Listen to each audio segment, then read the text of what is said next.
नमस्कार, मैं विक्रम और आप देख रहे हैं journalist Uttar Pradesh news channel. देश दुनिया की तमाम बड़ी खबरों को देखने के लिए हमारे चैनल को सब्सक्राइब करें और कमेंट बॉक्स में अपनी अमूल्य राय जरूर दें। आइए आपको दिखाते हैं इस वक्त की सबसे बड़ी खबर। लोकसभा इलेक्शन को लेकर बयानों का दौर जारी है। कांग्रेस नेता जयरामेश ने क्या कुछ कहा, आइए आपको बताते हैं कि वो परेशानी में है, पीड़ित हैं। कांग्रेस के जयराम रमेश ने पीएम मोदी को क्यों कहा महामारी। कांग्रेस के महासचिव जयराम नरेश ने हाल ही में एक इंटरव्यू में बात करते हुए पीएम मोदी पर हमला बोलते हुए उन्हें ईवीएम के मुद्दे पर बात करते हुए पीएम मोदी को महामारी बता दिया। आइए आपको सुनाते हैं।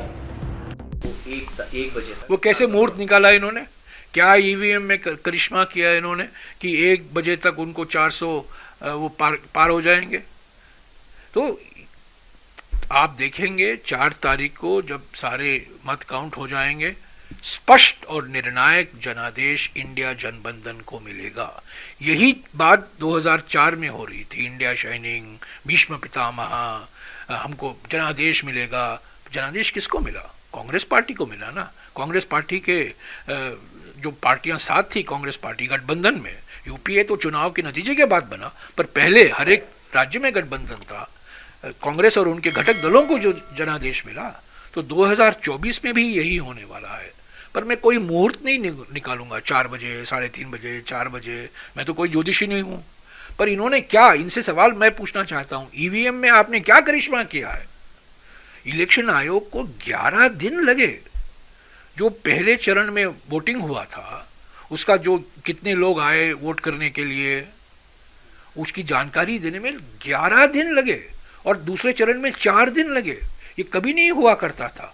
और आज भी हमें पता नहीं है हर एक लोकसभा में जो असेंबली क्षेत्र हैं उनमें कितने रजिस्टर्ड वोटर जो हैं, जो रजिस्टर किए हैं, उनकी संख्या क्या है, और उस संख्या में से कितने लोग आए मत देने के लिए। ये सब जानकारी नहीं आई है इलेक्शन कमीशन से, पहली बार ये हो रहा है। तो ये सब खेल खेले जा रहे हैं, ये मनोवैज्ञानिक खेल है। पर आप देखेंगे जनता ने तय कर लिया है, जमीनी स्तर पर महिलाएं, युवा, किसान, श्रमिक, दलित, आदिवासी, पिछड़े वर्ग, सभी लोग तंग आ चुके हैं 10 साल अन्याय काल से।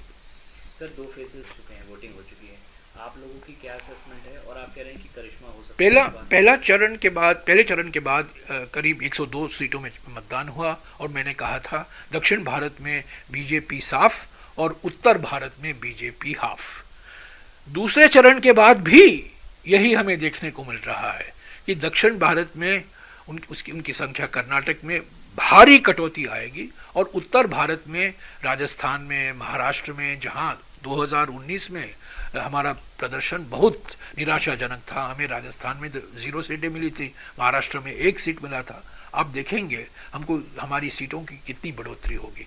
तो इसी के आधार पर पहले चरण और दूसरे चरण करीब 190 सीटों में जो चुनाव हुए हैं, उसके रुझान के आधार पर मैं विश्वास के साथ कह सकता हूं कि कांग्रेस पार्टी और कांग्रेस पार्टी के साथ जो घटक दल हैं, अलायंस हैं, इंडिया गठबंधन, जनबंधन के हिस्से हैं, उनको स्पष्ट और निर्णायक जनादेश मिलेगा।